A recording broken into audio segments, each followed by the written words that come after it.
Hello there. Today, talking about a special group, and maybe a lot of people don't even realize this is a group of sharks, not just one species. Or even though there's only one living species, one living representative left, that doesn't mean it's failure. If anything, that probably makes it even more of a triumph, right? Because look at the Anthropocene, what people keep doing to the oceans, keep doing to sharks themselves. It's amazing what's still out there. That's a whole nother topic for another time. And before I get really into this, I guess there might be some doubters. Are you really into fossil sharks? Are you really... Look, I've had a super complex life, and I'm not asking for empathy, for pity. It doesn't do anything. It doesn't do me jack anything. Just, I am who I am, regardless of my life situation. Your life is only as good as what you make of it, right? We all have something. As long as we draw breath, as long as we keep learning and keep having a positive attitude, no matter what we've been through, no matter what we have or don't have, we will persist on as long as we can and as long as we want. And I'm living testament to that. Like some people look at me, they're like, "Whoa, you're basically 32. You were around before the internet." I probably look like I'm like max 23, 24, even with facial hair. Uh, but it is what it is. And also, mainly just trying to say, even though this might seem like a slapdash, maybe it will, maybe it won't. Because in the past, I've put in the extra effort.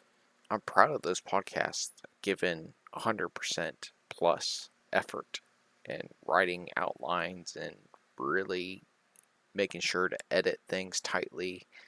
And now maybe this will be less polished end result. But then again, I have much more practice with speaking more than writing. As much as sometimes I wish I was more into writing versus podcasts, which is more a labor of love. I get that you can monetize it, maybe. It's more casual, I meant. It seems like you're kicking the can, but at least it's still, it can be some serious stuff. But 80-20 principle. I'm not saying I'm only putting in 20%. I'm putting in, or maybe I am, because I'm basing this off of a Word document. In the past, it seemed like I was about to make an episode off of tiger sharks. I think I also made one off of the smooth hounds when I thought that Hemipristis evolved from them, or at least their relatives. Ultimately, just going to scratch the surface here. I'll probably try to have a general overview of tiger sharks in general and their diversity, how they became mega predators, maybe. Although, again, I'm just scratching the surface here. You know, there's probably a lot of people who love tiger sharks way more than I do, even though they have been, for many, many years, my favorite living species. At the moment, I don't know. My favorites come and go, but I've been in that boat where tiger sharks were definitely my favorite living species.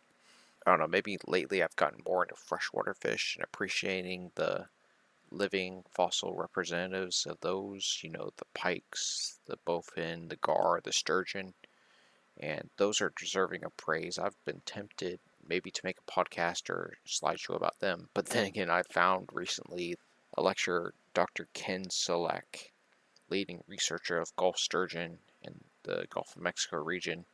He released with the Springs Academy a really good lecture, really ridiculously good. And then I banged it all out in one night. And I'm not saying I regret watching it all in one night, but it was a lot. And I'm still probably processing some stuff about that. But anyways, Shark Podcast. um, I guess I could talk about my own life. Again, if I post this one day on Apple Podcast or something, my YouTube is dman9fp, as I've said in other episodes. But yeah, sometimes I do look at my podcasts or listen back, and they're really academic, and I don't regret that, being all serious all the time. In reality, I am kind of more laid back, kind of am more casual, and maybe I'll just try this here. That, you know, who's going to listen to a podcast or really enjoy podcasts? You could tell they're really uptight and do the research to the max. And, you know, I've been there. I know what tiger sharks are generally about, right? They're mega predators. They've definitely had rise and fall. Continued success even to the present. Anyways, not like I'm a professional talking about all the research and what I think about all the research. I'm just scratching the surface and enjoying the journey. And I hope to portray that. And I don't know why I get so worried about introductions and what to share about what changed since my last podcast. Maybe it matters, maybe it doesn't. Life is life, and I am in my early 30s. I've been exploring. I plan to do more exploring. This is not my number one priority in life, and I think that's all I have to say about that. We're going to get going here. Let's get down to business. All right. So, what is Galiocerdo? Of course, Galiocerdo is the genus. They're under the order carcharhiniformes, right? They're not mackerel sharks, not like the great white, sand tiger, whale shark, megamouth, mako. All those sharks, those are completely different. Again, lamniforms and carcharhiniforms diverged quite early or in the middle of the Mesozoic. Tiger sharks diverged quite early in the Cenozoic away from the rest of the ground or requiem sharks. Already by the Eocene, about 50 something million years ago, you had Galiocerdo latidens. I feel kind of discouraged because already I've found sources trying to say that Galiocerdo latidens was a wastebasket taxon, meaning that lots of species that look like something are just automatically assigned to a certain species or a certain group, right? I remember about a decade ago in my 20s, I'd be studying temnospondyl Paleozoic amphibians, and a lot of people were saying, oh, Temnospondyle is a wastebasket taxon for a lot of amphibian teeth that automatically look like labyrinthodont teeth, automatically assigned to that group, even though they may be another type of amphibian called Lesbospondyli. It's unfortunate that without further study, a lot of people are just out in the field, they find something that they're not interested. Oh, this must be automatically be this. And, without further study, how do you know that for sure? I know there has to be a lot of hidden and or a lot of cases like that in the field, in the shadow corner of, some of these realms that people suspect that something is more species than it actually is, or something, it's oversimplified, and it happens a lot. I recently found out that Hemipristis, a new Oligocene species, was proclaimed, and I wasn't surprised at all because back in the day, when Hemipristis sera was my favorite species for a time, that when I was studying the evolution, that early Oligocene and the late Oligocene, their teeth look completely different. How are they not a separate species, right? In the beginning of the Oligocene, they're pretty straight, not all that serrated, or at least coarse serrations, larger serrations, if I remember correctly. And over time, they became more broad, less slender, and more serrations. And I was like, that's a different species. But they try to say it's all curvatus, right? Everything from the Eocene all the way into the Miocene was just Hemipristis curvatus. And I knew that was not true. And I suspect probably the same thing has happened with, tiger sharks too. Apparently it has, because people saying that latidens, the first species, that actually is a wastebasket taxon, and that a lot of species, it says here from the paper Evolution, Diversity, and Disparity of the Tiger Shark Lineage, that G. latidens have been assigned to other Galiocerdo species as well as other genera, including Carcharhinus and Physogalius. And I know it's impossible to prove which species is which, because it's a modern shark tooth. It belongs in carcharhiniforms, not lamniforms. But is it a tiger shark? Is it a ground shark? Where does it belong? And I know a lot of the times you have to study the root, right? Because the tip of the tooth, I forget who it was on YouTube, says the tip of the tooth shows you what they do, and the root shows you what it is. And I've known that even from my fossil hunting days, that when you find a super beat up tooth, as long as you have the root, you can usually tell what kind of tooth it is, or what in general it's from. And it seems super counterintuitive maybe, unless you really think about it and or have been there. And I'm just an amateur, again, amateur paleontologist, amateur fossil hunter. I know a lot of people frown on that. I know there's a lot of value to be had. You want people to be in the field and to find fossils, because I know a lot of these professionals, they don't go out fossil hunting as much as we do, or at least I used to. But anyways, this is not the Florida Fossil Hunter podcast. I've already talked about that in the Podbean EEP number 5, being a Florida Fossil Hunter. Okay.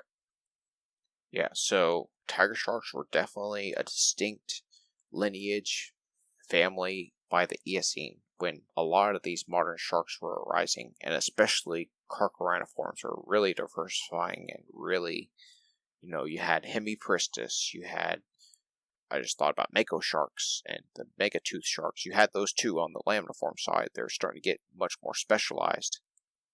Or they're still pretty diverse. For most of the Cenozoic, lamniforms were quite diverse and quite successful. It's only a more recent time, since the ice ages, that a lot of these lamniforms are being displaced by carcharhiniforms. That's a whole nother debate topic. Or it's a topic, it's not a debate, that lamniforms are dying out.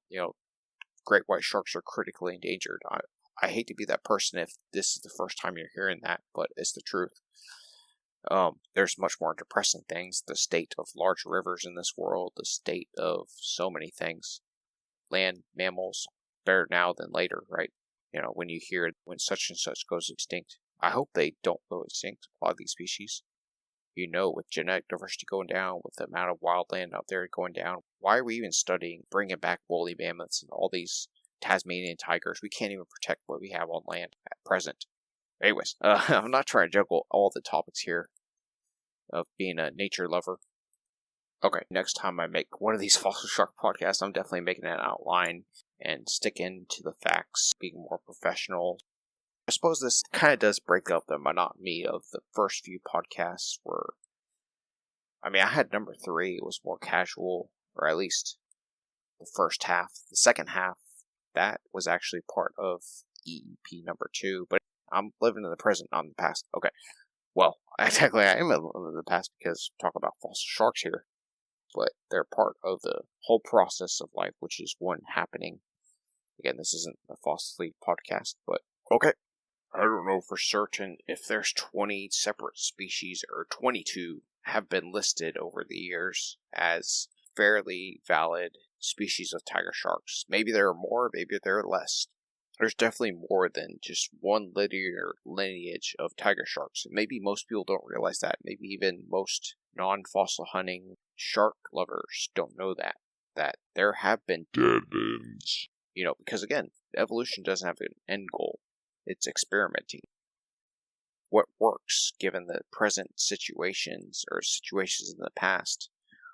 What evolves and what finds a specific role and really succeeds in tends to go on and have success for as long as it can, or as long as it can keep surviving and keep adapting.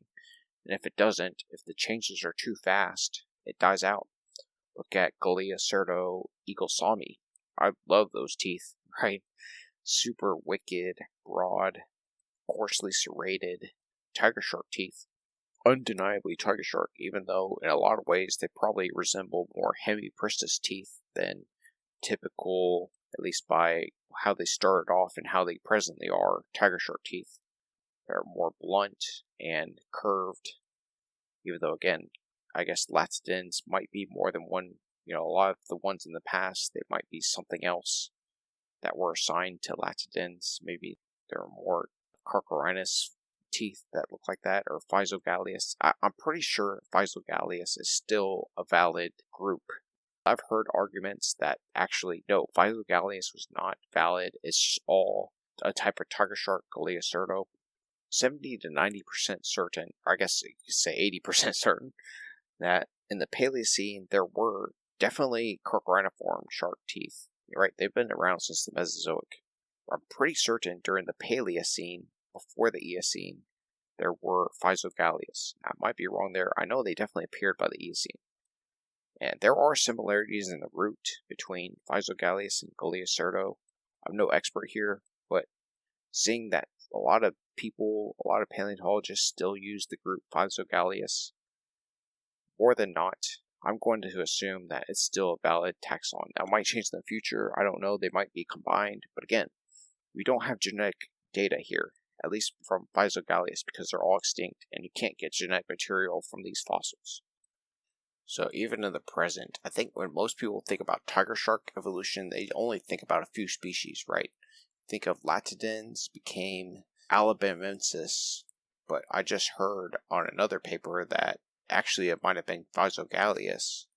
Maybe it wasn't even a tiger shark. Those tiger-like teeth, those Physogalius and Galiocerdo true tiger sharks, they're pretty similar. I don't know all the ins and outs of that, but at least probably occupied similar niches, but probably different enough that, I don't know, people will keep debating that. But at the very least, you had latidens became aduncus, which was Oligocene-Miocene, roughly 30 to 10 million years. You had Mayombensis, which I found their teeth over there in South Central Florida very unique. I wouldn't call them especially, I don't know, they're pretty neat because they're longer, they have a bigger root, right? When we think about tiger sharks, I guess it depends, but even with modern tiger sharks, a lot of the tooth is root, and you have a blunt, curved tip, and a coarsely serrated shoulder, right? For most tiger sharks, excluding eaglesomei is kind of the black sheep of the family, even though, again, not all the species lived at the same time period. It was all during the Cenozoic. I'm pretty sure I heard somewhere that they actually diverged from genetic data. I think it was during the Cretaceous that they diverged from the rest of carcharhiniforms, but you never know how absolutely accurate that is. Everything I've looked online, they definitely arose in the Eocene, if not the Paleocene. But definitely they first appeared in the fossil record in the Eocene, which again was that time of explosion, especially for the carcharhiniform sharks. Okay, so you have some dead ends like Mayombensis, which is only really found in South America, Florida, for some reason or another. And then around the Pliocene, and I've heard some places online saying actually they arose in the Miocene, mid-Miocene, or late Miocene. You had the modern species Cuvier, which is more than likely the largest, and, that's the one that eats pretty much everything you hear about, including humans sometimes. They have killed plenty of humans, which is no reason to go wipe them out, because, of course, I wrote this in the Word document a while back. This is unconfirmed. During a time I was pretty serious sounding about making a podcast about tiger sharks. I just wrote, apparently on the Chondrichthyes wiki, between 1959 and 2000, 4,668 tiger sharks were culled in an effort to protect the tourism industry. These efforts, despite damaging the shark population, were shown to be ineffective in decreasing the number of interactions between humans and tiger sharks. And that's deserving of its own podcast, don't get me wrong. I'm scratching the surface here. We can't blame the predators. They belong in their ecosystem. Man invades into their ecosystem, and can you really blame them for being emotional and territorial? Sometimes, some seasons. And ultimately, tiger sharks, they're definitely designed. You look at their wickedly serrated teeth, even though they're less serrated, less wicked looking than Hemipristocera. That's a whole nother one. I know they could carve up a human, no problem at all. Be glad that they're not in the ocean anymore, the giant ones. You have the smaller Hemipristis just in the Indo-Pacific, only grows up to like 8 feet, I believe. Hemipristis elongata, but Hemipristocera, like I've told people in the past, in person, that should be glad they're not in the ocean absolutely everywhere like they were in the Miocene seas. I mean, it's pretty common knowledge that, the most dangerous seas probably either the late Cretaceous or the Miocene, ultimately. Miocene, Pliocene, or the Jurassic, if you want to get more into marine reptiles. Those are definitely the times to avoid going swimming, on average, But yeah, ultimately, tiger sharks more diverse than people realize. Again, some of them came to a dead end. Physogalius, whether those were true tiger sharks or not, they ultimately went extinct around the mid-Miocene. Maybe they were just aduncus, or at least one species of them. I think they were probably their own group. I could be wrong there, but all the evidence seems to suggest that, they have slender teeth. I've heard some people say online, on the fossil form at least, that they find plenty of tiger-like teeth, those physogalius, and no aduncus. In my experience of fossil hunting in Florida, which is not the whole big picture, I tended to find both of them together, those aduncus and physogalius. But again, if I remember correctly, I think they were noticing that trend in Florida. If they're not finding that trend elsewhere, if they're only finding one of the species, then yeah, it probably is two different species. I feel like if I don't talk about what tiger sharks are, even though I suppose that 90% of my audience probably already knows that tiger sharks need no introduction if you remotely are studied up on your sharks. Ultimately, they're an apex predator living shark. They grow up to 15 plus feet. They have, when they're younger, they have all those stripes and spots, but as they age, it tends to go away. Broad face, broad head, and those, I've heard them be referred to as those curved teeth. You look at their teeth, if you know anything about shark teeth, they're one of the most distinct looking teeth. Once you know what a tiger shark tooth looks like, there's no mistaking it for anything else. Unlike, say, a bull shark tooth, there's several different species, dusky, sandbar, Galapagos. Most of their teeth you can easily confuse. Even the experts have a hard time telling a lot of those teeth apart. And I know some of you are thinking, man, this guy's really fallen off the deep end. He doesn't even know what his audience is.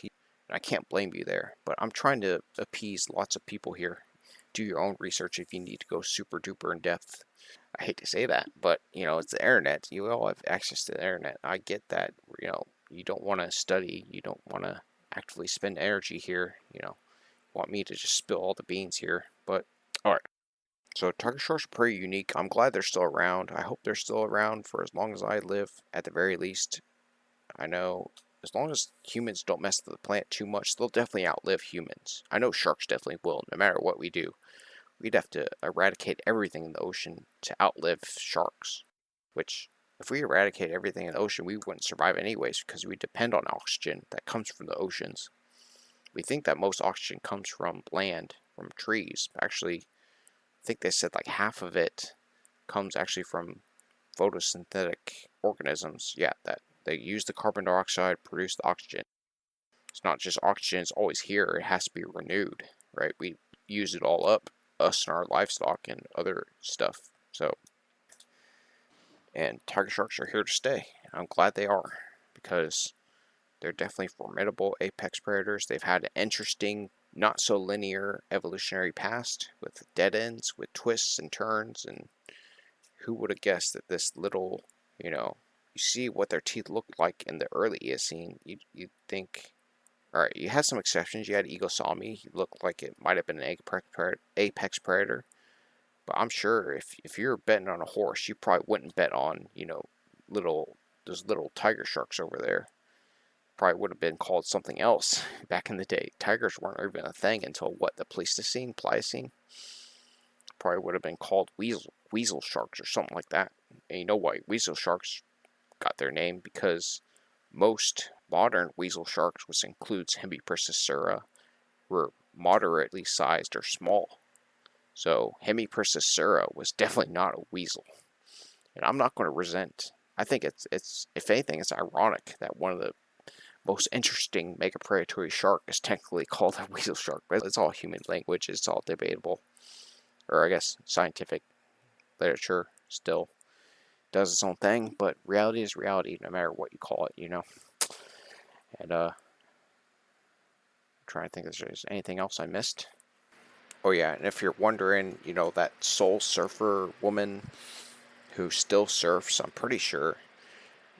Yeah, pretty sure she still surfs professionally, or at least in modern times, modern-ish times.